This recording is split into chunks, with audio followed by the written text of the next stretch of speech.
Hello again, everybody, and welcome to Four Stars Solo Show. I'm your boy, Sean Lugo, in the house. And what happened yesterday? Looks like plan A for Ryan Poles went up in smoke. But it's not completely over. We have some guys that are left. We still have Will Freeze, Mekhi Becton, and Kevin Zeitler. And I'm going to get into these guys just a little bit as we kick off this little quick 20-minute show that I'm going to roll out for y'all today, right now. So let's get into it. Rolling on the bottom is going to be the guys that are left in free agency. We'll scroll them as we go. Then, like I said, yes, my friends, it looks like the Trey Smith situation took a turn for the worse, with the Chiefs facing the possibility of losing him, especially with strong interest from the Chicago Bears. KC decided to franchise tag him.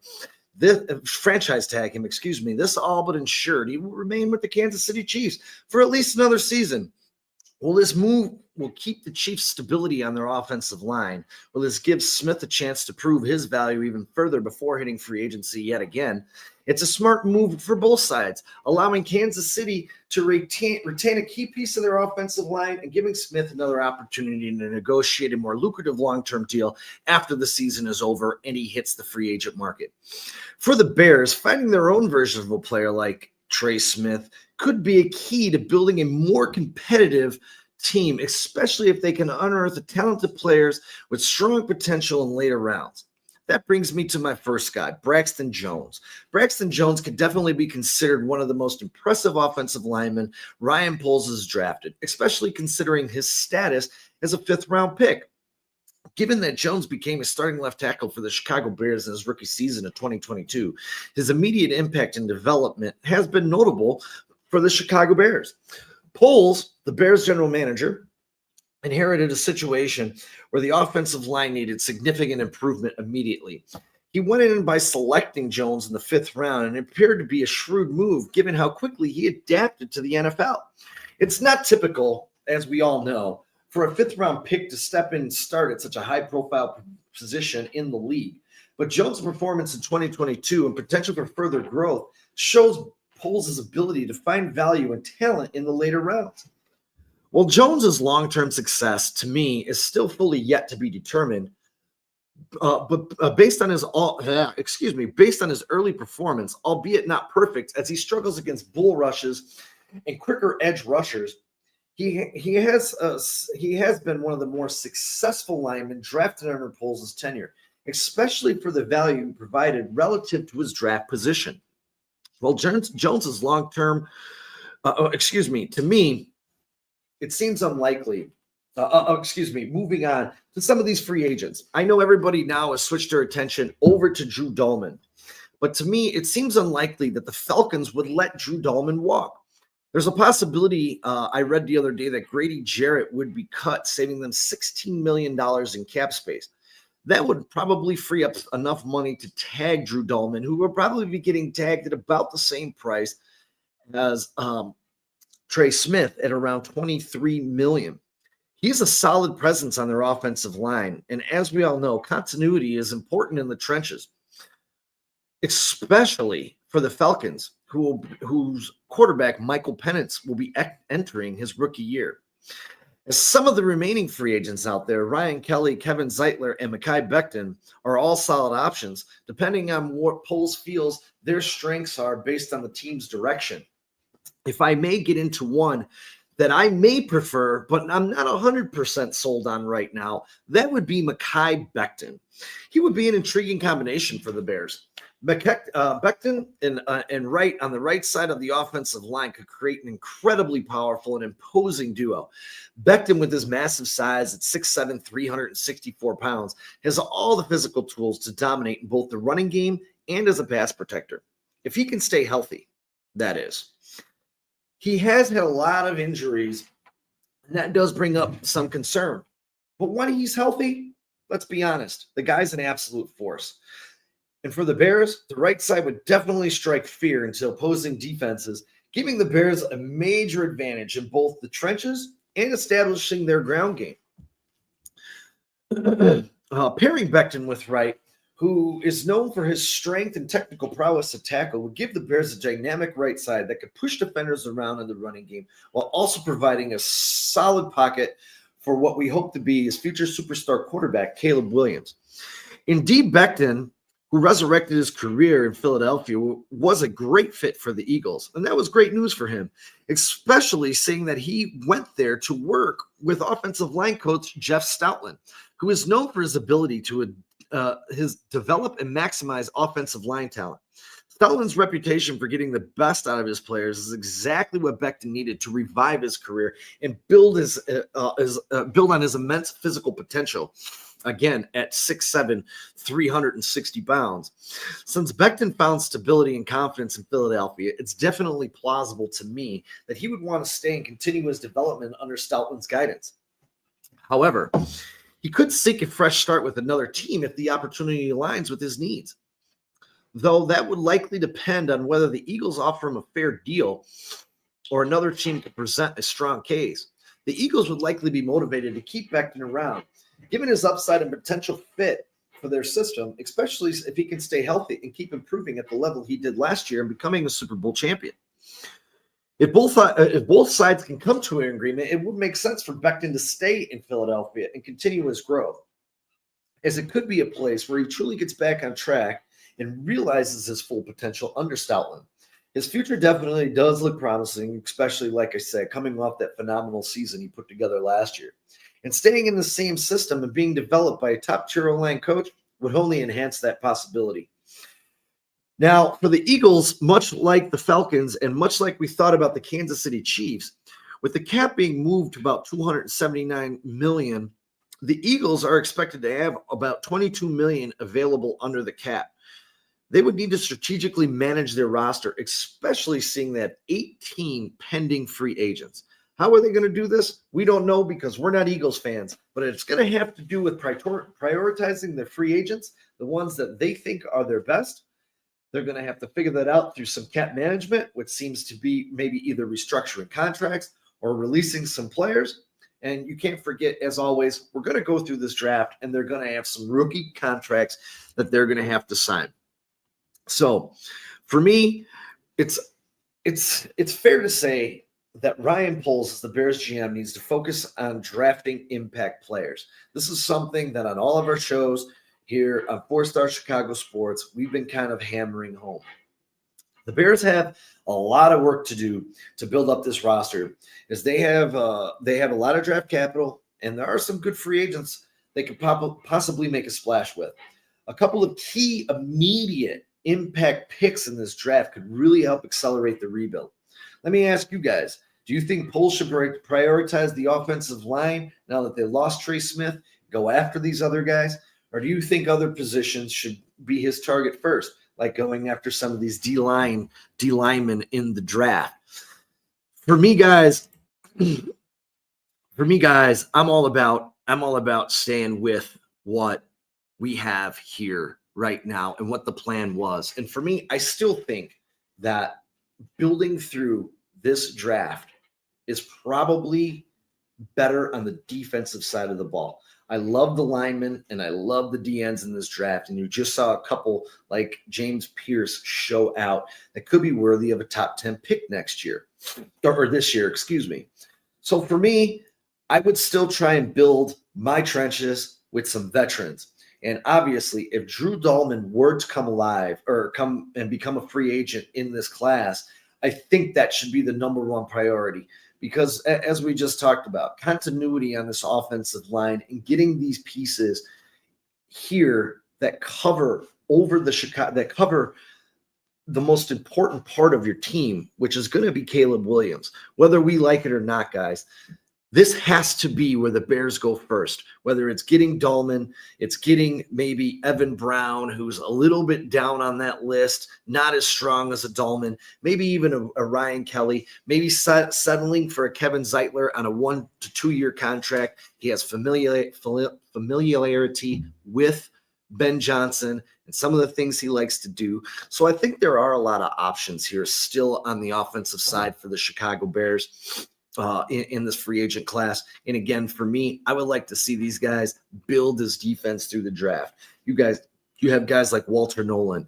You have guys like Derek Harmon. You have big defensive tackles that can make a big impact for you. So for me, that's where I would go, and that's how I would build a team. Personally, I don't know what Ryan Poles' plan is. And honestly, the thumbnail did say plan A goes up in smoke. I honestly don't even know if that was plan A. I know it was plan A for the Chicago Bears fans and all of us as a whole. We all really wanted to see this happen. Us land Trey Smith, get Drew Dahlman, maybe draft a Booker or a Campbell and really load up this line. I think that is it's a fair thing for us, but I really think that's a smart way to go. You want to build continuity. You want to build that with veterans and get that presence and help be able to pick up blitzes and be able to have some veteran presence, be able to see things that these rookies wouldn't be able to see. I'm not opposed to drafting like a Jared Wilson out of Georgia or another center in this draft that could be a development player, maybe behind Dahlman. Jared Wilson right now, they have him going in the third, fourth round. It's definitely a development player.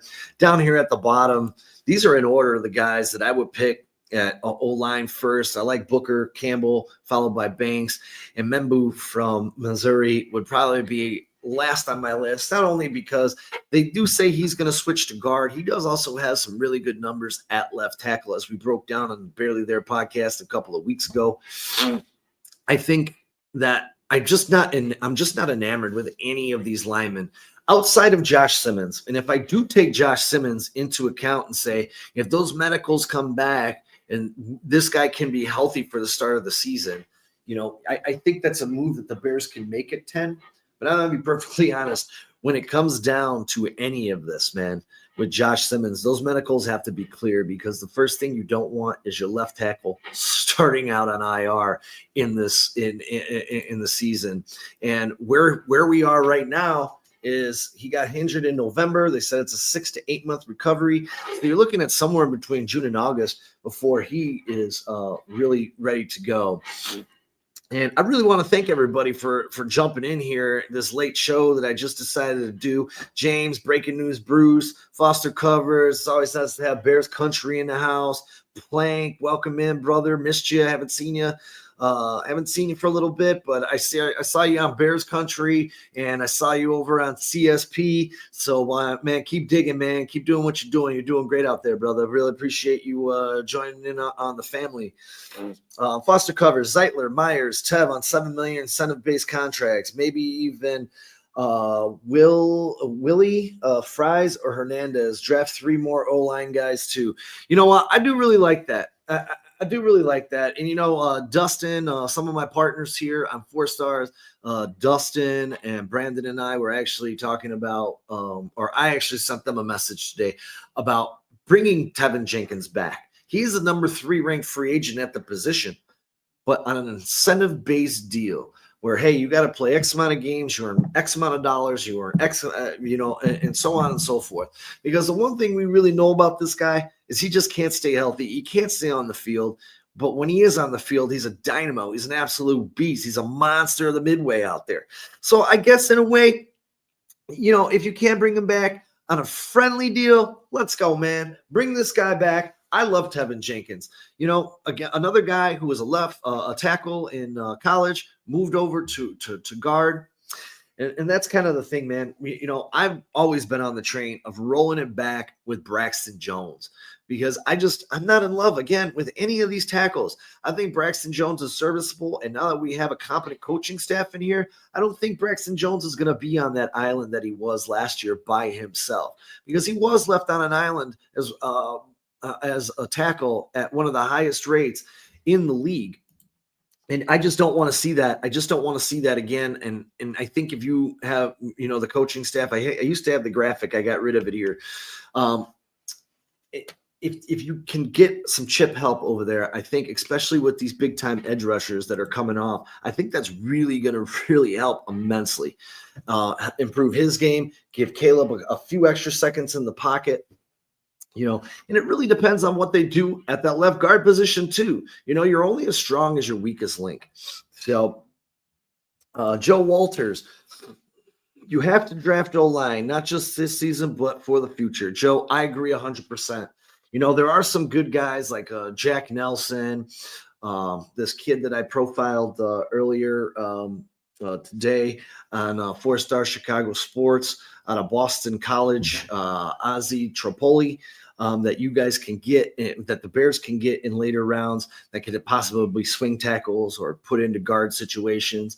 I'm asking you guys, man. You guys are joining in the chat, and I really appreciate y'all being here, man. What do you guys think? Should the Bears draft the best available player at the time of the draft or the best available player at 10 for the need on the team? And there is a huge difference, because if you're drafting the best available player and Ashton Genty is there at 10, you're drafting him. If you're drafting the best available player for the team, you're looking at a lineman or a D lineman, a 3T, a defensive end, all big time needs that make big time money that you can get under a rookie contract for on the Chicago Bears. So what do you guys think out there, man? Are you guys thinking the Bears should take the best available player? Because that can even be Tyler Warren. As we all saw today, Tyler Warren met with the Chicago Bears. They had a conversation. From everything that I read, the conversation went really, really well. Ozzie Tripoli, the tackle from the right tackle from Boston College, who they're saying is going to project as a guard or possibly a swing tackle at right or left, which he did play in the Senior Bowl, both sides. Got a little beat up on one-on-ones. But as we say that, I'll say this. Sometimes players are better in game than they are practice. You hear that a lot. I mean, Allen Iverson, we're talking about practice. Some players just show up on game day, and that's who they are. Ozzie Tripoli was profiled in the Barely There podcast by Jason Padoka just a couple of weeks ago. He does have some impressive numbers. So I'm not all out on taking some other linemen. I mean, we just wanted to sign a big contract on Trey Smith, who was a 5th round draft choice. Who was involved in that draft? Our general manager, Ryan Poles. So Ryan Poles also found Braxton Jones. So he's starting to show a little bit of an eye out there for some late round talent. We have to get him to clean up rounds 3 and 4. and if he can do that, he's going to start building a solid base on this roster, because I do think that's the one thing that's really missing. When you look at teams like the Eagles, you look at teams like the Steelers, you look at teams like the Ravens, the Chiefs, who, we're going to get back to the Chiefs in 1 second too. But if you look at those kind of guys, those kind of teams, they're hitting on their 3rd and 4th round draft picks. You can even go to recent memory for the Detroit Lions and say they're hitting on their 4th round, 3rd and 4th round draft picks too. Got to build this foundation. You got to hit in the middle of the draft. It's kind of, I don't want to compare it to fantasy football, but in fantasy football, if you hit your 1st and 2nd round and you have those 2 good players, but your 3rd, 4th, 5th, and 6th round players suck, well, guess what? Guess what you got, man? You got nothing. You got a team with 2 stars. And that is another thing. I think the Bears really need to add some immediate impact stars that they're just not here. And I'm going to let y'all in, man, because I just got a special guest that just jumped in, and we're going to bring him in really quick. And this is a surprise, everybody. Everybody say what's going on, Brandon Trax Hyatt. Hey, what's up, guys? How you doing? How we doing, man? We got some active people in the chat here. Planks in the house. We got Foster Covers, Joe Awesome. Walters. So I was a little nervous at 4 o'clock. It was going to be a little dead, but maybe people are driving home from work right now, enjoying a little sports talk. What's on your mind there, buddy? Oh man, I just, the combine and everything, and what the news, the news about Trey, everybody was excited. I'm like, just like you are, we want to bring it to everybody. And when they're let down about a potential Bear, that they're looking at, it kind of, it grinds on me a little bit. I wish we could have secured that for a lot of people out there. But I could see a pro and a con to that. I'm sure you could too. You know what I mean? Yeah, we got Howie our Bears here, and he's first time viewer, man. So thanks for checking us out, man. Apparently he knows you, Trax. Yeah, Howie's awesome, man. I've been trying to get him on our show. I recommend you to try to get him on your show too whenever you get a chance. He's kind of freelancing out there. He hasn't been on one yet, but he was lighting up our chat the other day. And I kind of took notice like I did with you back in the day. And, you know, you kind of give him a flyer, see what happens. But I think he's got a lot of potential just based on all the information that he puts, you know, in these comments and stuff, man. Yeah, he's spitting out some good stuff, man, about Tyreek and Pickens and Zion Johnson and the cap space. And this is he's really studied up for you. Thanks for joining, Howie, man. We really appreciate you, man. Really, really do. Appreciate everyone in the chat keeping us busy here, man. Foster, BCP in the house. Howie was Foster said he was on Thursday. I missed that. Foster's. I'll have to check that. I'll have to go back and check that out. I've been really busy this past couple of weeks. I was texting Trax earlier, and I haven't had a lot of time to follow all the shows. So I'm just been trying to catch up as I'm cleaning house and driving around in my truck. So I'm sorry if I missed anybody, but I'm trying to stay up on y'all. I promise, because I appreciate y'all coming for us. So we got to pay it back 1,000 times. So, Trax, I was going over a little bit, you know, I kind of touched on Mekhi Becton and Drew Dahlman. And I know that a lot of Bears fans here just kind of like changed their mind flipped really quick, didn't change their mind. Our mind was changed for us.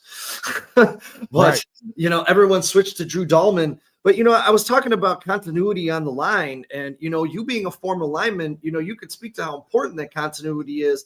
And how important Drew Dahlman's going to be, especially with them starting a rookie quarterback like Michael Penix next year coming in. I mean, this is like a key guy that I think the Falcons should be prioritizing. If they can't, you know, sign him to a deal, at least be trying to franchise tag him. What are your thoughts on that? You know, I think it's a possibility. I mean, everybody, for me, you know, me being the meatball fan that I am, I get excited about how we've got more money, but now everybody's got more money. Yeah. So, and I didn't even think about that with the Chiefs. And you know how they always find ways to like take contracts and move things around and the bean counters. It almost seemed like instantly, as soon as we got the message that it was finalized, that there's an uptick and there's an increase in salary cap, the Chiefs automatically made it known that they're going to secure their boy. And I'm like you. I almost feel like Becton might be that look also. Like they might secure him and find a way to make – because you don't let a guy that young and that big – I mean, talk about a space eater, bro. Oh my God. You don't let a guy like that leave the building. I'm sorry. I'd love to get him, but I'm like you. Let's not really look at the bargain rack, but let's explore, you know, like you showed on your graphics, plan B, you know. Who do you have on your outliers? Because I don't want to. Okay. I mean, I like Freeze. I know that he had a couple of down seasons, but it seems like he bounced back pretty good last year before he got injured. You know, I think he only played 8 games. You know, Zeitler being 30, going to be 35 during the season next year, but it looks like, you know, he was pretty solid last year as well. So, you know, I guess, like I said, I think it kind of is going to have to fit into the needs that Poles and Johnson kind of feel like will, you know, make it work here in Chicago. Can you do me a favor and pull that graphic, that awesome graphic you had?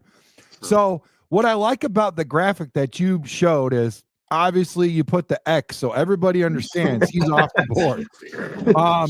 But look at these numbers. Mekhi Becton, as excited as we are about him, those numbers are not really that sexy. But when you look at Will Fries and you look at Zeitler, man, I tell you what, their numbers are very, very close, honestly. And I would like to take a look at Zeitler, because the familiarity, obviously, that we have with, you know, Ben Johnson and all of that. And we kind of like to connect the dots, and it makes us feel warm and cozy about that. But that guy's got some experience. And I think with the proper game plan, if you brought in a rookie and gave him some space and gave him some breaks when he needed it as a seasoned veteran that he is, he could help get that next gen, you know, popping, that next gen going. So I would like, and I think it'd be cheaper. I wouldn't want to spend anything more than probably 10 to 12 would be my max on that guy, but I would definitely like to bring him in. Here's another guy that I would like to bring in. And a lot of people are looking at Will Fries. I'm not sure if he leaves the building, brother, because of how young he is. Yeah. But I'm looking at, and I know you guys are probably like, Trax, you got a thing for old guys. Ryan Kelly, the center from the Colts, that's the Colt that I'm looking at, because correct me if I'm wrong, but if we go get a center, I think it would be in the later rounds, potentially in the 5th round, with that kid from USC that worked with Caleb, actually. I think him underneath a guy like Ryan Kelly and kind of grooming him and letting him come along, in his own right, I think that would be a good look. But that's just kind of how I see it. You know what I mean? Yeah, and I just want to, Howie, I do have PFF, and if you were talking about, I think you're going to be talking about Will the Thrill, and I did go back and look at his numbers. It seemed like, he was growing into his position just a little bit, because he was really having a solid year. If you were referring to somebody else, please throw it in the chat. And that was one thing we talked about when we broke down these linemen a couple of weeks ago, that, he's a younger kid, 26 years old, starting to come into his own. Playing offensive lineman in the league is not an easy thing to do. And it seems as though he finally got it. But also, you had Ryan Kelly, you had Quentin Nelson. You're only as strong as your weakest link, and you get good players around you, man. Holy crap. All of a sudden, you're a little bit better. So I did not load Tev's numbers up, but I can tell you Tevin Jenkins' numbers there, Foster.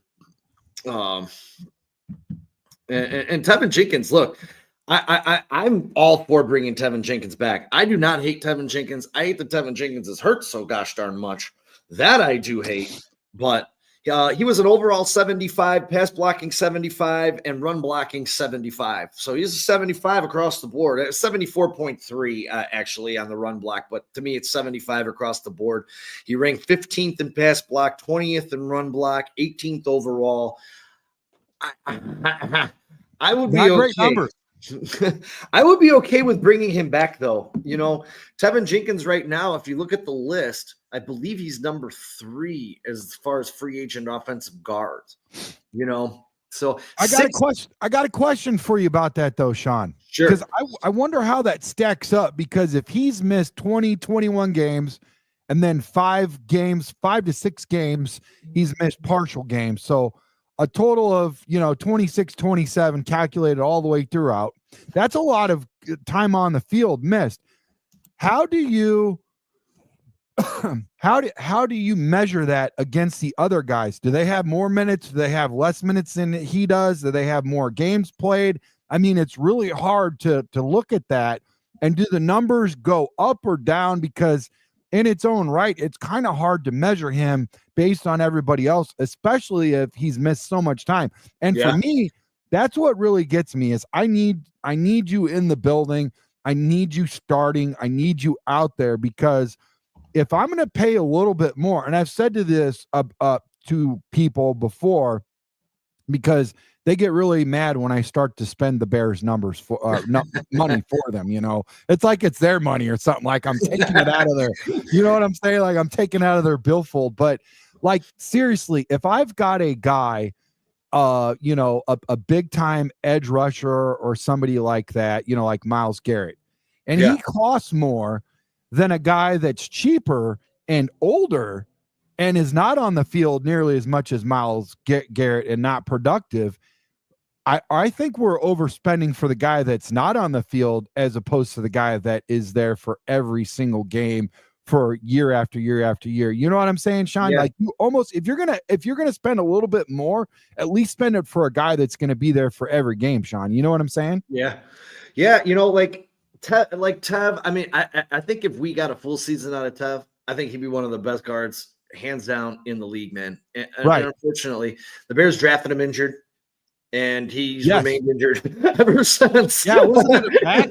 He had like a back issue, and we're like, okay, well, because he slid, he would have slid further in the draft, and he probably would have potentially been a first rounder.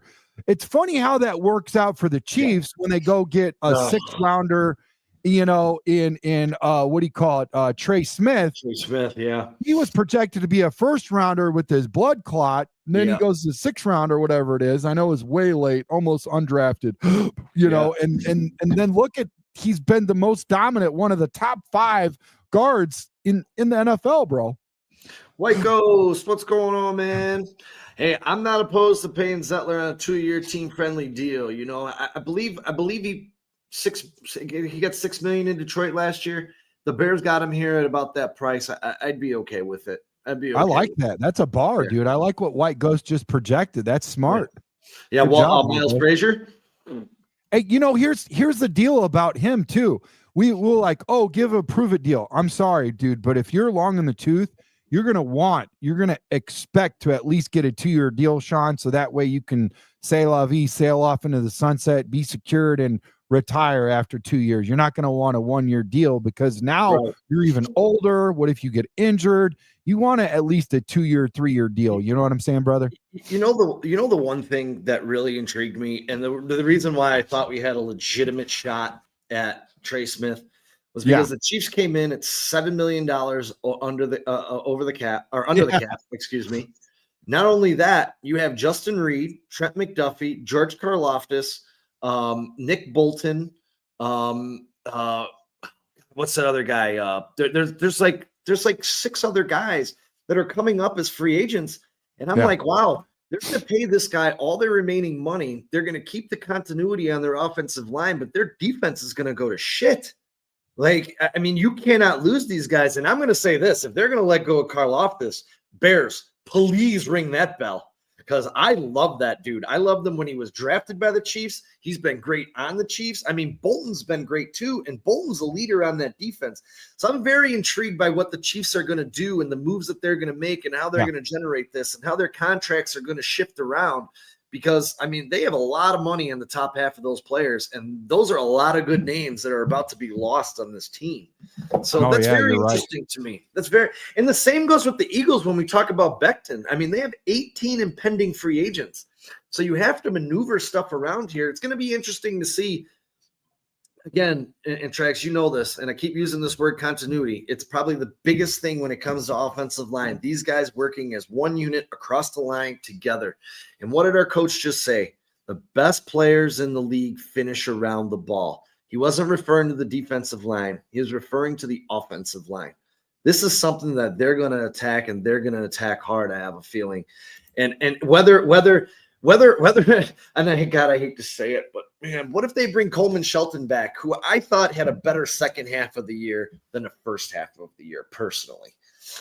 I think with better guards around him and Dan Rushar, I've talked to Jim Miller at length and a couple other guys. They really love him as the offensive line coach. And here's the deal: when we'll pretend like you're my coach, right? Yeah. I'm getting beat. And the thing about getting beat and you're being outmatched is if you will not see it in the battle. In the heat of the battle, you will not see any of that action. You won't see, your sloppiness, your technique, all your form goes out. And that's why they want guys with longer arms when you're out on an island as a tackle, is because when you get beat by speed on the outside, all you can do is reach and hope to get a little bit more time to help your quarterback out, and maybe another additional lineman or a back will come and help you out. That's why they want that length.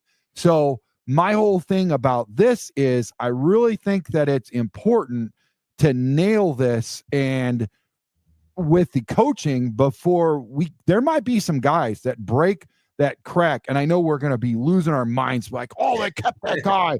But dude, if Dan Rushar, I'm telling you right now, if he signs off on some of these dudes, look for them to blow your hair back, because at the end of the day, Sean, these guys are still professionals. Yeah. And even though we didn't have a good offensive line coach in Chris Morgan, and we didn't have any leadership to kind of hold these guys accountable, because listen, if Sean comes around my backside and he says, hey, you need to drop your ass down, ass to grass, I'll automatically know what that is. But if I'm getting wore out and the last thing I'm thinking about is technique, you tell me, and then you kind of like push down on my shoulder like my coach did. Now I'm getting back into it. And then you stay with me, not just me, but all 5 of us. And like I said, if you are, look at it this way, Sean, if you are a skateboarder, and you probably already know where I'm going with this, or a surfer or a snowboarder, and you're goofy foot or regular foot, and you do that consistently the same way, try doing the opposite side. Or if you're batting, try batting. Try being a left-handed batter when you're a right-handed batter, or throwing. You will look like you're throwing like a girl or somebody with a broken arm, because girls probably throw better than you do with your opposite arm. You know what I'm saying? Yeah. And that's basically what it is for an offensive lineman. If you're switching them around, and like you said, going back to your point about continuity and staying in your position and owning that, because your muscle memory and your attention to detail in that muscle memory, you have to stay in your position. No, okay, well, you're good at left tackle. Let's see what you do over at right guard. What the hell are you doing to me, coach? You know what I mean? Ask me first if I look good there, because just because you put a guy at left tackle and he might be good at right guard doesn't even matter. It does not matter, bro, at all whatsoever. And I don't think Dan Rushauer and his assistant, I forgot who his name is, but from what I understand, he's a good offensive line coach too, Sean. You know what I'm saying? So I think that is going to speak volume in of itself. And look at this, Sean. Look at how many guys. Do you remember what it's like in the teens, right? The Detroit Lions, all the guys that were injured this year, and how they continued to win, even though their starters and their second string went out. That's what good coaching, that's what good accountability is and means for a football team. And if you got the good leadership in place, you can go out and draft guys. Look at the Pittsburgh Steelers. Look at Tampa, the center for Pittsburgh, the 3 offensive linemen that they not only drafted, but they started, bro. And the center that they drafted in Tampa. Those are all good reasons, Sean, why we can draft late in the draft, but prioritize. And I don't know how you feel about this, but I have heard that the Chicago Bears are going to prioritize in the free agency offensive linemen and prioritize in the draft defensive line and defensive players. So I think that's what we're going, Sean. I'm not saying to you, bro, that we're not going to go out and go get those guys. This is a lot easier to do when you're not producing, dude. I feel like it's like natural just talking, you're not having to orchestrate and do all the things that you're doing right now, bro. I feel your pain. But seriously, like, think about it. Think about it. Like, if you have all that in place, you can go out and draft guys and you'll get more out of them. You know what I'm saying, Sean? Yeah, 100%. And I really, I want to ask Foster Covers. Foster, were you talking about Josh Myers from the Packers when you were saying 11 to 14.5 million? And Jason, I do like Brady Christensen, the interior lineman, 28 years old, won't be expensive, gave up 0 sacks, not a flashy guy, but a solid dude. The price is right. I do like that. PT57, thanks for joining the show, by the way. Appreciate you. Love you, brother. White Ghost, valued. I can change White Ghost. We can't stop the run. We need defenders. Yeah, you know, to Trax's point, what he was just saying, and I've been saying this on every show I've been on, and I haven't, you know, not everyone's agreed with me, but when we've been doing on Wednesdays, we've been breaking down each position in the draft for about a month now. And we went through the linemen. We just did defensive linemen and defensive ends. And going through them and watching all this video on all these guys, I just think this draft is so full of potential on the defensive side of the ball this year that I just want the Bears to be able to take care of that and come through on the offensive side of the ball through free agency. So that's just me. I know not everyone feels that way. I know there's a lot of pundits out there that love Banks, that love who's that other Will Campbell. I'm not opposed to a Will Campbell, but at the same time, if we can fix this in free agency, I'd rather stick to the defensive side of the ball. I just think there's going to be so many studs this year on that side of the ball that we can get and keep an end and a 3, maybe even a 1T, you know, and just stack that and use the rotation. I mean, we watched the Super Bowl. What did the Eagles do? They rotated that center of the line. They were fresh. They destroyed the Kansas City Chiefs, who have a really good offensive line. So I don't know, man. For me, build some continuity with professional NFL players and then go draft that defense, because I think if you add a couple of parts to this defense, which until they got injured was a top defense in the league last year. Yeah. I think you can turn this defense around, and you need that going against the Lions. I mean, we don't know what the Vikings are doing at quarterback yet, but those stupid Packers up north, I'm sure they're going to try and draft a top wide receiver. From what I'm reading, I don't know if that's true. I've heard them also say they're looking at a 3 technique. But I've seen a lot of their mock drafts where they're going after a top wide receiver. You got to be able to stop the offense in the NFC North because it's going to be deadly. Justin Jefferson, Amon-Ra St. Brown, Gibbs, Josh Jacobs. I mean, the NFC North is loaded with superstars, man. Oh. Yeah. What do we got here? He said, yes, that was Josh Myers. Josh Myers, I looked at him, and at 26 years old, his numbers were a little down, 55.3 overall grade, and I know, look, PFF isn't the be all end all, because sometimes I look at a grade, I'm like, man, this guy, like Josh Sweat in the Super Bowl, his grade was terrible. That guy destroyed the game. And I looked at his PFF, I'm like, this don't make any sense right now. No. So it's not the be all end all, but all I'm saying is just please get a professional center. Please. Yes. Please. No, you know what? And I want to add to that, Sean. It's the most important position in the whole entire offensive line, Sean. I mean, he is the quarterback for the offensive line. He's the guy that's right in front of the quarterback, gets all the information. He has to keep his head on a swivel, look up, help out the left gap, the right gap, the evens and the odds on, and basically orchestrate from the inside out. So he's your conduit. He's going to be talking to your left guard. He's going to be telling your right guard, and the left guard is going to send that back to your left tackle, and the right guard's going to send that out to your right tackle, and so on, all the way out. So if you've got that guy, if you've got that Olin Kreutz, if you got that Jay Hilgenberg, if you've got him, you can get a Roberto Garza in the future in down the road, man. I mean, I'm telling you, you've got to have that field general, that guy on the offensive line, because I will say this, and you know that I'm saying this because of my love for the offensive line and being an offensive lineman. So there's a little bit of nepotism here, Sean, but honestly, the thing about the offensive line, so many people rely, it's like daddy going to work, Daddy keeps the lights on. Daddy keeps the kids fed, the clothes, all that stuff, the toys, everything. He might not go out and buy that special toy. Mommy bought it, but guess what? Daddy's butt went to work for it. And that's what I mean about the offensive line. So many people are dependent on that offensive line. The running back, the fullback, the receivers, the tight ends, everywhere, bro. If you don't have those guys, and it goes the other way with the defense. The defensive line, trust me, guys, your hair is going to blow back when you see Dennis Allen and what he's got for you, and he gets the right defensive line. Them linebackers are going to look a lot better than they did this year, and the defensive backs are going to look better too. It's going to be crazy. Yeah, and that's the one thing. Like, I know there's been a lot of people. Tremaine Edmonds had a bad season, this and that, and I'm going to say this, man. I know there's been a lot of people bagging on Montez Sweat as well, and it aggravates the hell out of me because I don't think Montez Sweat is a bad player, and I think Montez Sweat is going to make a lot of people eat crow this year. You get some players on that defensive line where he's not facing double and triple teams on every damn play.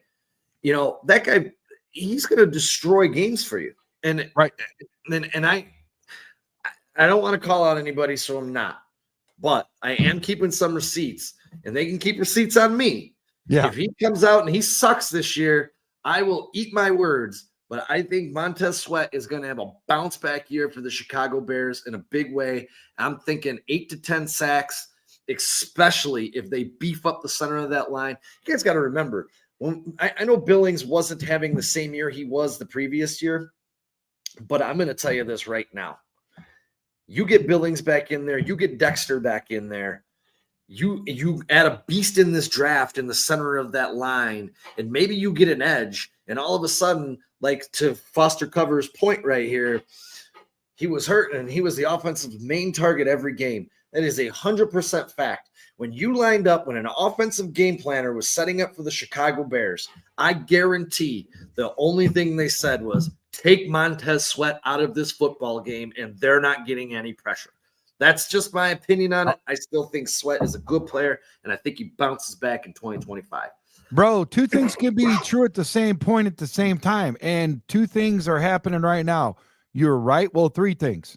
You're just speaking common sense, and you're right, and it's the facts. I mean, it is like, but honestly, it's hard to see that. It's hard to see when things are breaking down, when losses are stacking up, and the numbers are not there. It's hard to see unless you're really, really looking and you get your feelings out of it. Sweat is getting double, triple teamed. He was dealing with injuries, like Foster just said. I mean, you're totally right. And this thing about Billings, but here's the thing I'm going to share with you, Sean. There's one thing that I liked that Eberflus did, and that was by rotation. He had a lot of people coming in and a lot of different players. The only problem is we don't really have the right players that we need. We need some help. You know what I'm saying, Sean? Yeah. So. The one thing that I read today, and it was a prediction. I can't remember even where I saw it, to be perfectly honest with you. Yeah. It was a prediction by somebody that Gervon Dexter moves to the outside and becomes a stand-up defensive edge. And I didn't really start thinking about that, but I've been thinking about it all day because I saw it this morning, and I'm like, man, is that something that Gervon Dexter could really pull off? I think so. If he wants to and he works on it, I think he's got to shape shift his body a little bit, get a little bit leaner, and then obviously his conditioning is going to change, and that's what happens when you do something like that. They actually brought me in for emergency backup, like mop up duty and stuff like that, defensive line. And I had to change myself a little bit because at the left tackle, I was used to anchoring down and just anchoring, and most of that's pass block, right? But then they would do, some runs that way and whatever. So you have to change things, and I don't want to get too much into what he does because I've never been on the edge, but I'm the opposite of edge. And let me just say, you obviously have to change. I was on the edge, but offensive line, you definitely have to change your technique, Sean. So I do think it's possible. From what I've heard, okay, so we've had some guys on the show that have played that position. Tommy Harris, Henry Melton. You've been on there with them before. And the thing about it is they like his speed, they like his get off, they like his motor, they like his technique. They haven't said, but you've seen Henry. He was like a Swiss Army knife. He bounced around like a BB in a beer can on that whole defensive line. So I would actually like to ask that. I don't remember if I did, but I would like to ask him if he potentially thinks that he would be a good asset into switching into that. And are you talking about situational or like full time? You know what? It didn't really say. They just said, I think it was a full-time prediction. But I mean, if you can get him to kind of, and I'm not saying he's Myles Garrett, no one jumped down my throat, but Myles Garrett, he switches inside and out. I mean, if you can get Dexter to do that, I know a lot of people aren't sold on Dexter. He had that down year his last year before he was drafted. And I will tell you this, he was a projected first-round draft pick coming into the league. He had that down year in Florida. They stole him in the second round. And honestly, I think he was better last year and continued to improve. And I still think there's going to be big things ahead for Gervon Dexter. I think there's a lot of great parts here, man. I really do on this Bears team.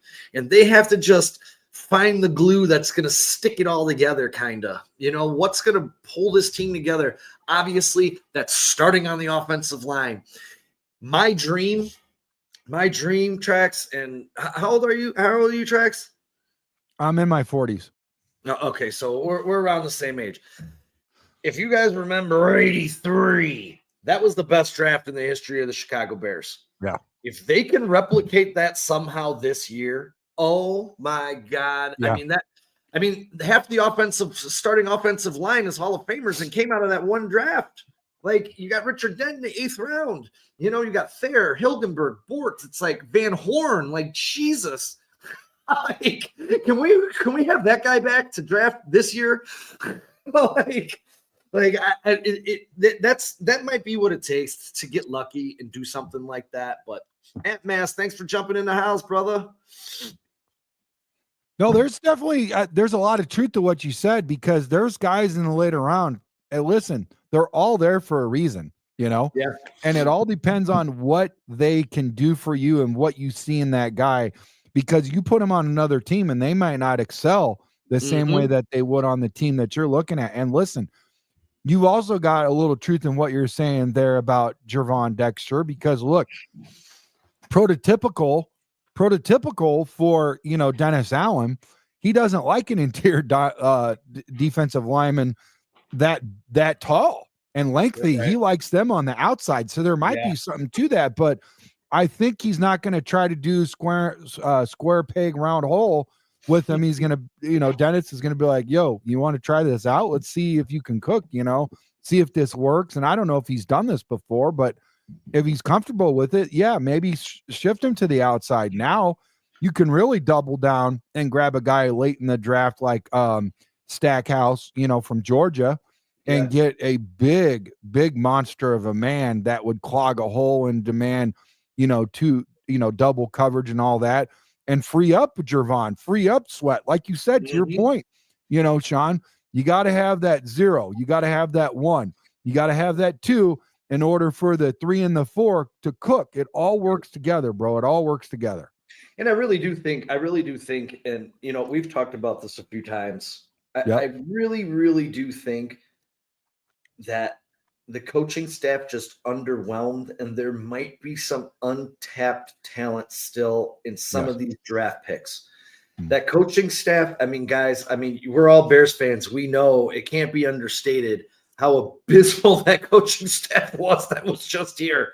Yeah. I do think that having all these competent brains in the building now is going to make a difference, and it may make Poles look a little bit smarter than everyone thought he was, taking some of these players. The number one guy, and this is whether if he's going to even be here or not, is going to be Pickens. If there's anything there and we can get it out of him with Bill Johnson and I can't remember the other guy they hired on the defensive line, the other coach, but if they can bring him out and save this kid, because Jesus, what an ultimate bust. Poles, like I was saying right before you came on, I said Poles has done great in the first and second rounds, and I don't want to compare the NFL to fantasy football, but it's kind of the same. If you draft in fantasy football a good first and second round pick, but you bomb in 3, 4, and 5, your team's still not going to be that good. And that's kind of what's been happening under Poles is he's missed on every third round pick he's had. He hasn't hit on a fourth round pick unless you want to say Torrey Taylor's a hit. I have very mixed feelings about that pick in general. But just, I don't know if you've ever heard this from me, Trax, but the Torrey Taylor pick, he could work out to be a great punter. The punter right now who has the longest net average per punt in the NFL, and it's the NFL record, is the free agent kicker or punter for the Detroit Lions. Wow. Now, you used a fourth round pick on a kicker. Now, there was 2 linemen taken that started every single game in the NFL this year in the fourth round. Zach Frazier's one, and the other guy is escaping my brain right now. It'll come to me. But these are the things that I'm talking about. He has to be better. And Poles was young. He's learning on the job. And what we have to hope is that he learned from his prior mistakes. And he'll never say, Torrey Taylor was a mistake in the fourth round. But Jesus Christ almighty, man, that to me it was a mistake in the fourth round. I don't really care. I don't really care like what he does for his career. He changes the field. He does all this. Guess what? A good defense changes the field. A good offense scores points. So I don't know. I'm back on the Poles train. I think hiring the staff, making that aggressive move to get Ben Johnson in here brought me back in his camp a little bit. And now we got March 10th. We'll have the tampering period. March 12th, we'll have free agency. And we'll start to see this vision come together, that we're hearing about from Poles and Warren and Ben Johnson. They seem to have something going on. So I'm very excited as a Bears fan, and everybody should be. Well, circling back to what you said earlier about, polls and whatnot, and these coaches potentially making him look smarter, and something that we can all digest here and understand, and relate to is, okay, so when Sean and, Brandon, Kyle, and Dustin, last but not least, Dustin, they all came to Chicago Sports Podcast, they made me look pretty damn smart. So, I was like the Ryan Poles there for that day. So it turned out good. And, and here's the deal. When you're at the top, and I wouldn't say we're at the top of everything or whatever, but we feel pretty good about our product, and we got guys that keep coming back. So either they're just as sick as us or, but you know what I'm saying, where I'm going with this. At the end of the day, I feel like we got a pretty good product, and we can bounce ideas off each other. If you're the only guy in the building, if you don't have a good offensive coordinator, if you don't have a good defensive coordinator, because right before freaking Eberflus got upgraded and promoted to a head coach, the Colts were going to get rid of him. They were going to get rid of him as the defensive coordinator. In their minds, he wasn't even making it as a defensive coordinator. And what do the Bears do? Hey, guess what? We're going to make you a head coach, I'm like, seriously. Now Ryan Poles has got all these guys, and the jury was out on Poles. They're like, they don't want to bring somebody in that's smarter than Poles, because Poles feels like he's job scared and all this and that. Guess what? He hired a bunch of people that could take freaking his job. So he's not worried about that, dude. The guys at the top collaborate. They do not try to compete. They collaborate, okay? And that's what 4 Stars and Chicago Sports Podcast do. We collaborate. We get our collective heads together and try to put the best product out there. And I really feel like Ryan Poles is actually going to be like, hey, what do you guys think about going and drafting a kicker? And they're going to be like, no, dude. Go look at this guy. Go look at this guy on the offensive side of the ball. Go look at this guy on the defensive side of the ball. And guess what? Potentially last year with only 4 picks, I think Ryan Poles might have actually did halfway decent going out and get that punter, because I'll be honest, he didn't have nobody to collaborate with and figure out who on the offensive and defensive side of the ball it was to go get. He doesn't have those coaches that he does now. He doesn't have the Dennis Allen. He doesn't have the Ben Johnson in the building. He doesn't have freaking all of these coordinators, man. The Eric Bieniemy, the Antoine Randall. He's got a freaking he's got like the dream team, bro. Yeah, I mean, Bieniemy and Antoine Randall, those two guys right there, man, I think especially Antoine Randall. I really, Brandon Duplessis was just like over his heels when that happened, and I couldn't wait to talk to him about it, because he was on that way before. He's like, if we hire Ben Johnson, we have to bring Antoine Randall. And you know what? Antoine Randall probably grew up a Bears fan, being from Chicago, drafted by the Cubs. This guy coming home really quick. Foster covers Durison, Richardson, Galt, Covert, Thayer, Boards, Dent. And he also informed us here that him and Plank put that draft together. So can we get you guys in the draft room on the 24th of April?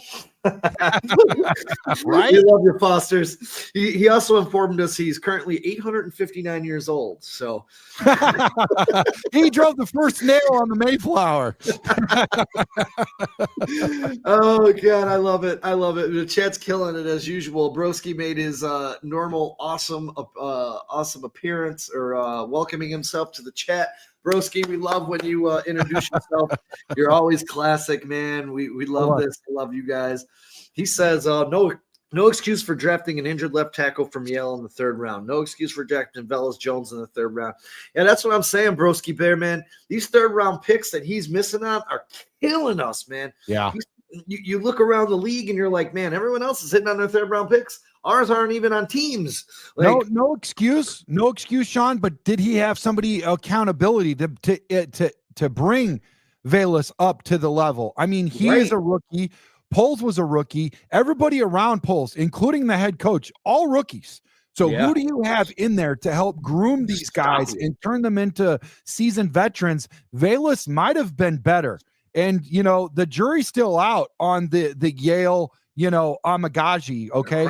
The jury's still out. You could potentially get something, out of him with Dan Rushhour. That's not a finished product. Yeah. That guy that you talked about, Velas, he's already left the building. Give them time to see. Yep. Get him time to see what he can do, see if he can cook. So that guy is still with us, and he's not a finished product. So pump the brakes. Let's wait.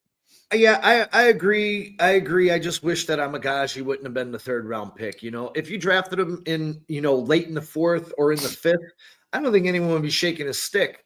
No, yeah. Like, oh, we got this guy, and there are some people saying, oh, he was definitely going in the 3rd round. Again, I mean, the guy didn't play meaningful football for over a year. But Sean, to your point, you're arguing our point, what we said earlier. Dan Rushhour is there now to be able to bounce things off of Ryan and say, whoa. We don't need Amagaji right now. This is the guy we need. Go look at this guy. This is the guy that's got the intangibles that I could work with, that I could talk to. I talked to him on this day. I've talked to his offensive line coach. I've talked to everybody in his circle. This is the guy that we need. At this point, he is the potter, and whoever's on our team is the clay, and whoever we draft is the clay. Whoever we get in the free agency is the clay.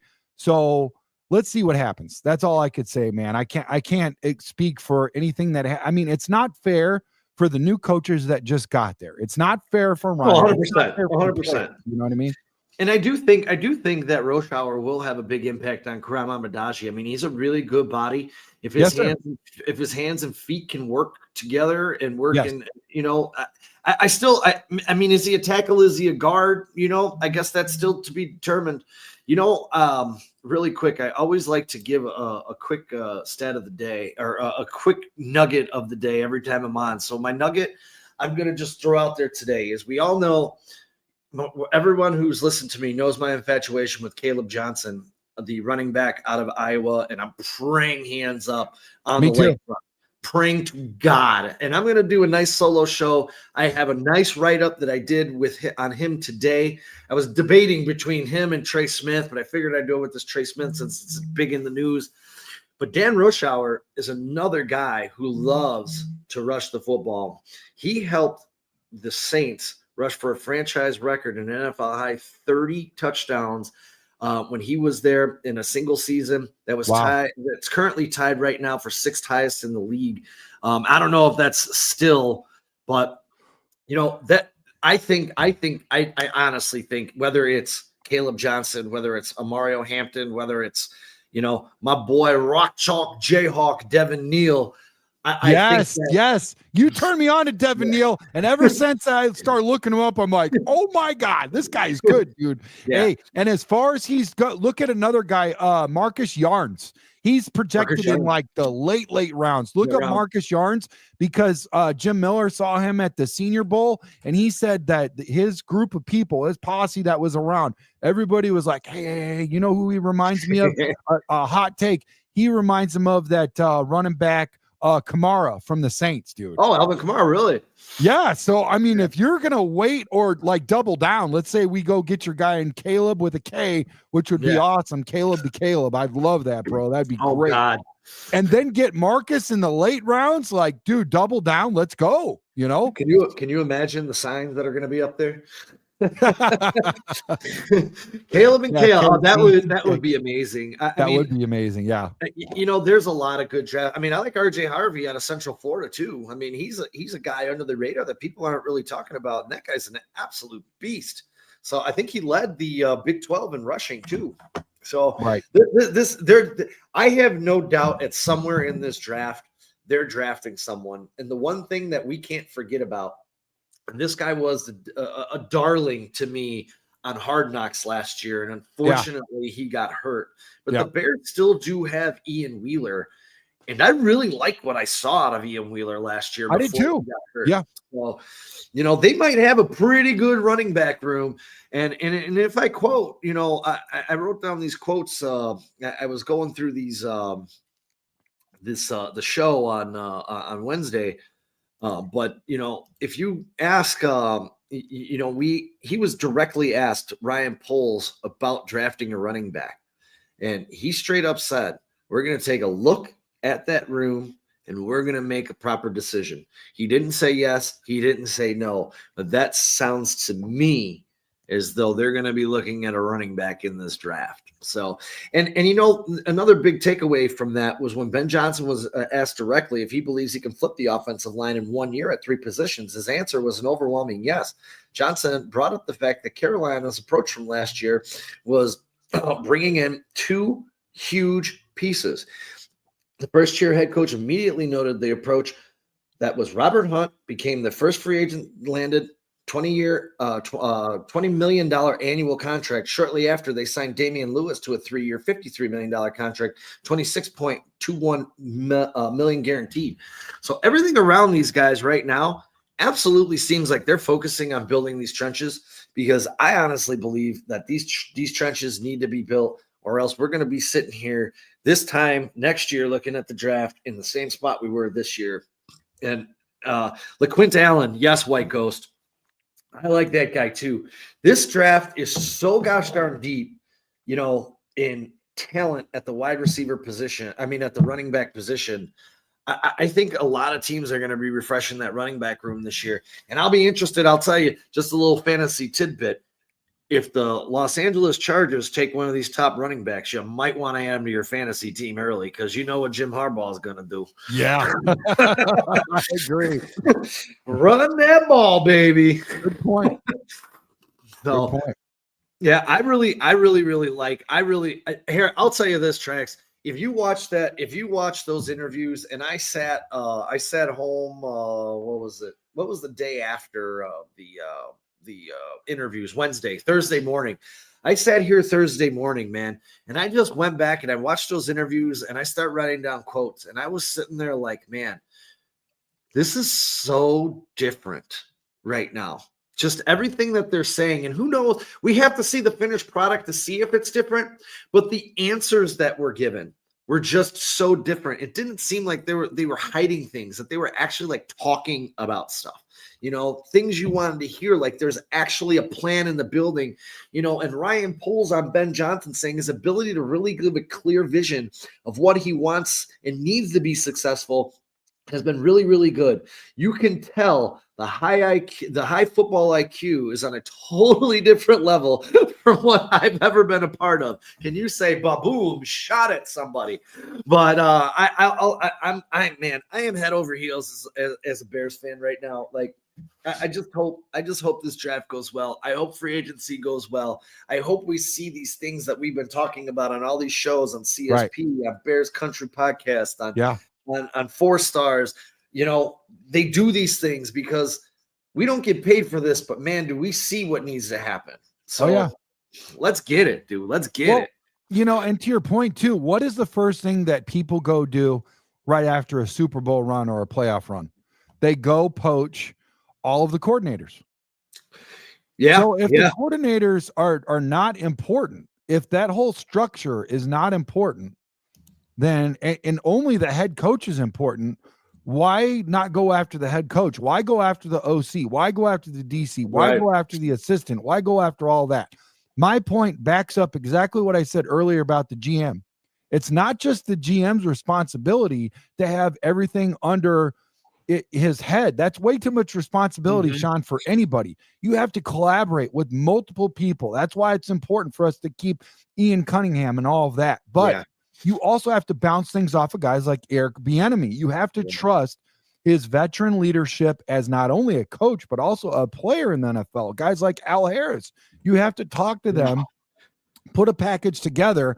Al, what do you want? What's your style? How is this going to help us out? Have to bounce things off with guys, the defensive line coach, Dennis Allen, all the stuff on the defensive side. Eric Bieniemy, he also works the offensive lineman. You talked about, Trey Smith earlier in the show, and he gives a whole lot of credit to Eric Bieniemy for the way and his discipline and the way that he handcrafted and worked with him. Even though he was a running back coach, he worked with this dude. So, and same thing with Patrick Mahomes, man. I mean, this guy is all over the place. And like you said, that point earlier about Antoine Randall, that's another guy that works with not only the quarterbacks, but also the receivers. and vice versa, and other people. So I really like this handcrafted and this whole melding of all these guys. And like Ben said earlier, Sean, is that he's got guys from all different areas. He didn't hire his friends, Right. That was he awesome. didn't hire his friends, because listen, there's something about hiring people that are not your friends that helps you grow. And I think that's what Ben wants to do. Yeah, and I'll tell you, that's another big change, because there was a lot of friends that were brought into this building last year with the hiring of Eberflus. I mean, it was very evident when you started looking. This is my buddy. This is my buddy. You start looking at it. The offensive line coach, what the hell was his name? I can't even remember. Chris Morgan. Yeah, I never want to hear that name again. He was his buddy. That's the I only would have reason brought it up if you didn't ask.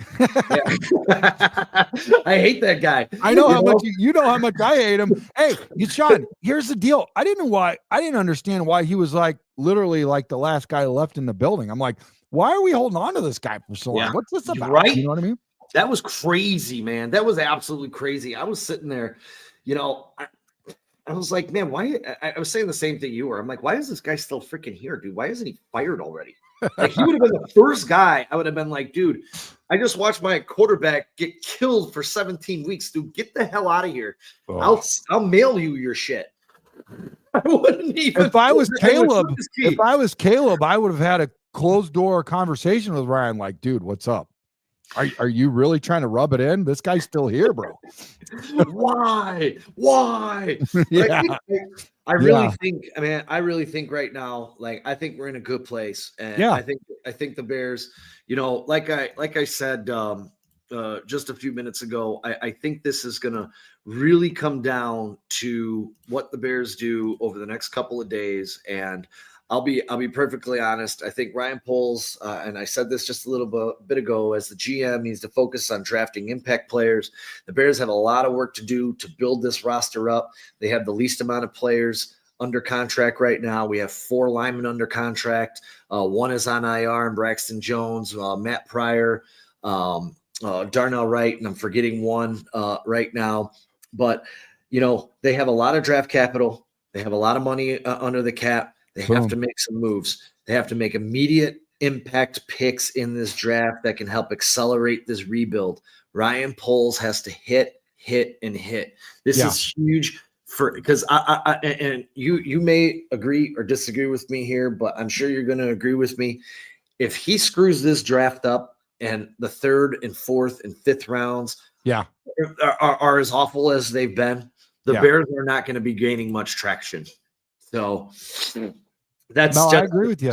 That makes sense. It makes sense. But to your point, what do you think? Oh, the white goat. Yeah. Hey, Erica. Thanks for joining the show.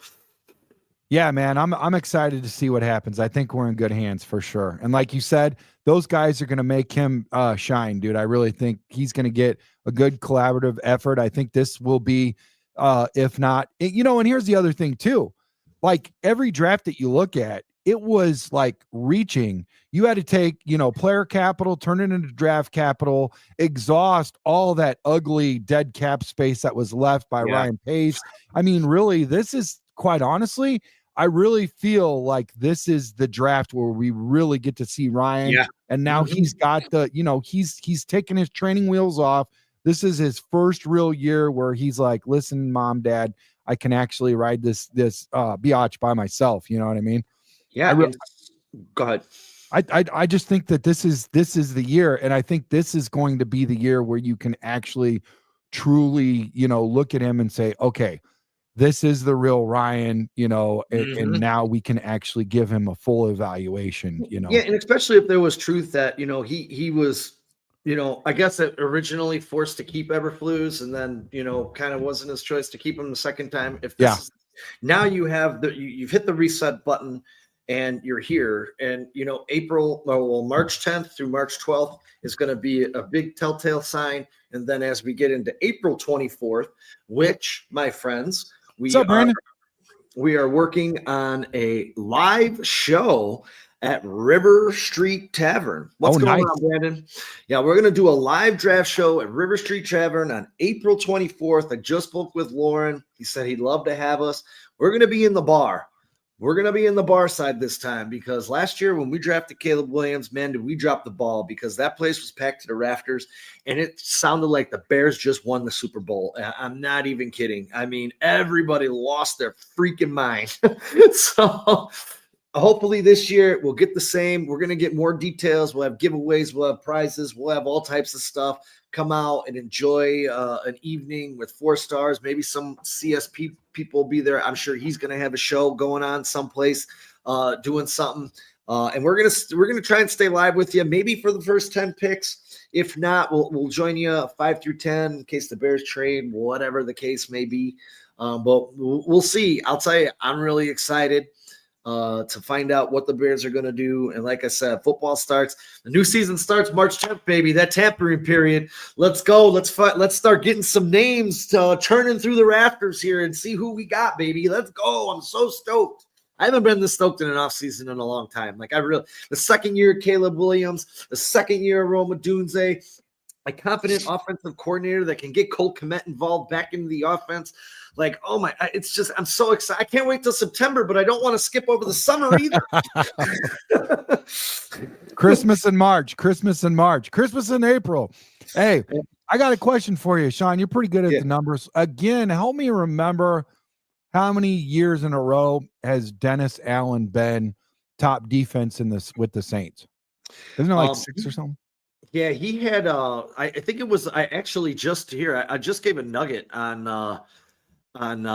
Wednesday on Dennis Allen. Dennis Allen improved on his defense every year and finished in the top 10. I believe every year except for one, and I think that was his first year underneath or with them. Well, he didn't fully build his roster. Yeah. So hold on. Where did this go from? I think it's top 10 for 6 years. It might be more, but I thought it was at least 6. But yeah, it was up there. It was up there. Where? But my point is, Ryan real quick, Dennis Allen holds the NFL record for the longest streak of allowing less than 100 yards in a game at 55.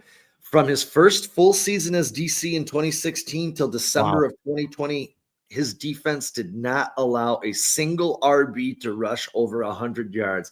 Bear down on that. Down on that. That's awesome. That was one thing that Henry Melton brought up during the live show. Was like, hey, dude, the worst thing a defense could ever experience is to get ran on like that. It's so embarrassing. It's like being kicked in the nuts and not doing anything about it. Sorry, Erica. Yeah, it's like gutted. You're being gutted, man. Oh, dude. It was literally one of the things that hurt on Sundays. I'm sitting here watching them, and it's 3rd and 6, and the guy rips off a 15-yard run. It's like, oh my God, we had him right where we wanted him. Or it's 3rd and 18, and they hand it off, and the guy picks up 21 yards. It's like, it's like being gutted like a fish, man. So here's back to our point earlier we were talking about, Sean. If you pick up a guy in Dennis Allen, you're going to talk to him about the guys that you need in order to replicate that. Do we have, after you look at all the film, talk to the guys, get all this all figured out, do we have in the building what you need to replicate that Dennis Allen? I'm not going to be like, no. Sit down, Eberflus. You've never been a part of anything like this. You have no idea what you're talking about. And that's the same thing that they were saying about the OCs. You know what I mean? They never had an idea at all, an inkling. Ben Johnson does. Ben Johnson does, and so does Dennis Allen. So right now it's time to officially collaborate with heads that have been there, done that. You know what I'm saying? Like, it's great.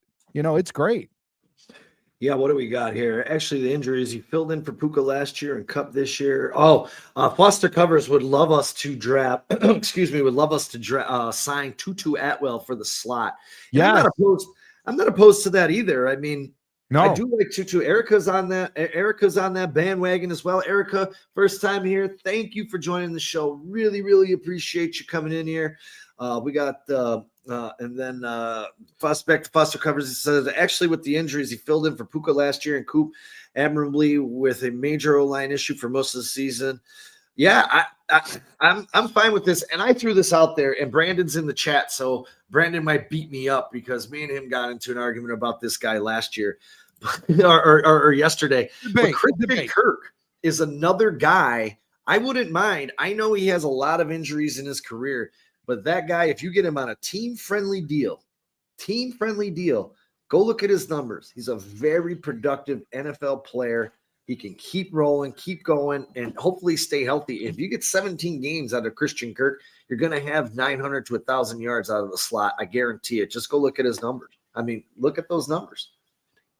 And I'll be honest with you, the same number 3 in the slot might not be the same number 3 in the slot later on in the season, Sean. The way that, Ben Johnson works, you're going to see a lot of shape shifting and tight ends. I mean, you might see, obviously Cole's going to get a lot more, reps and a lot more targets and all that.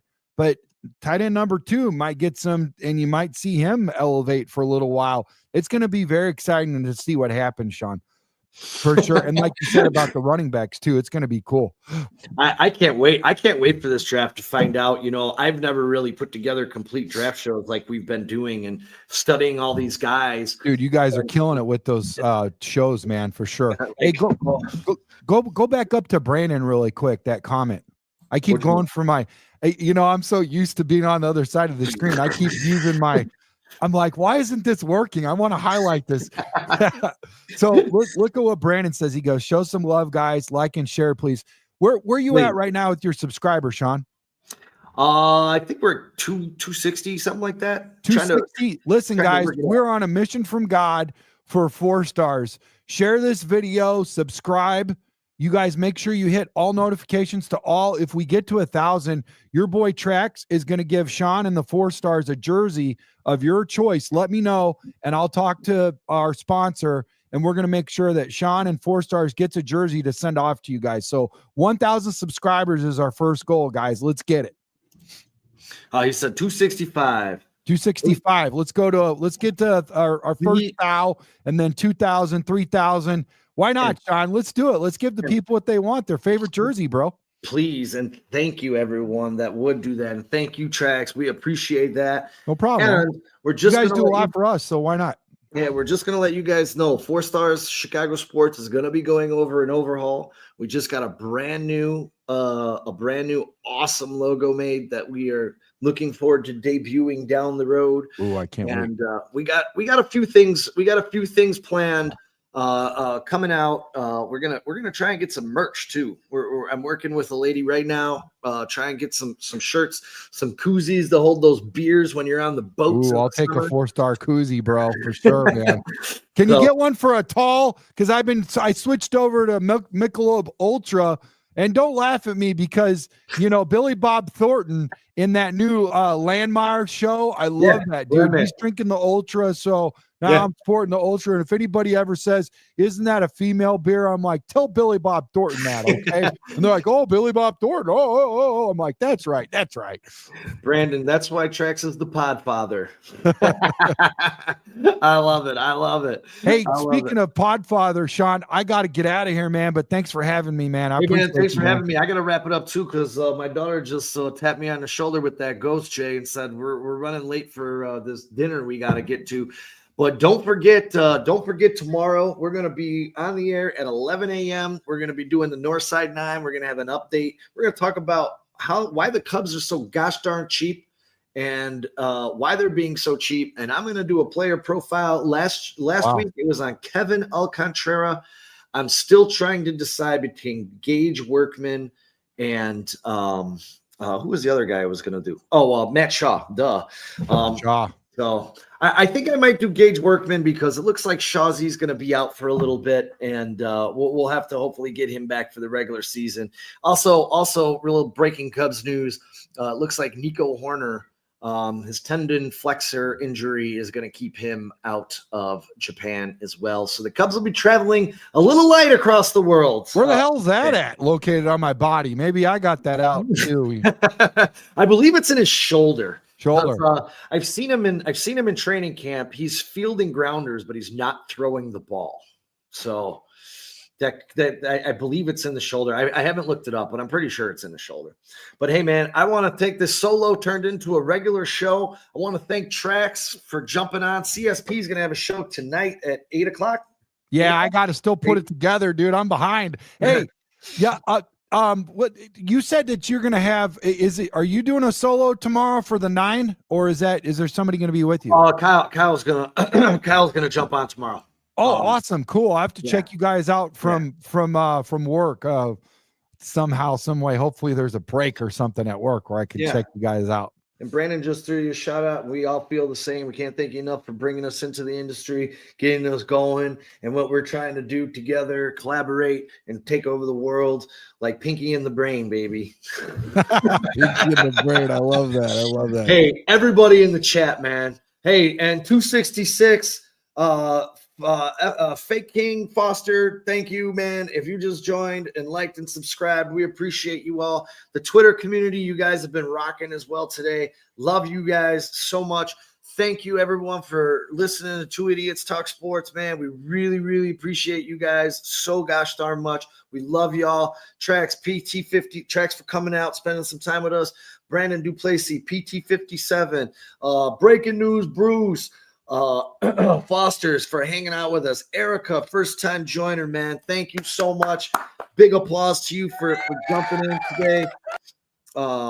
If I'm forgetting you, Plank, you're always hanging around, man. We love you. We've been checking you out on all your different shows. You've been joining. You're doing a hell of a job out there. White Ghost for contributing throughout the show today on this impromptu 4 stars solo spot that turned into a regular show.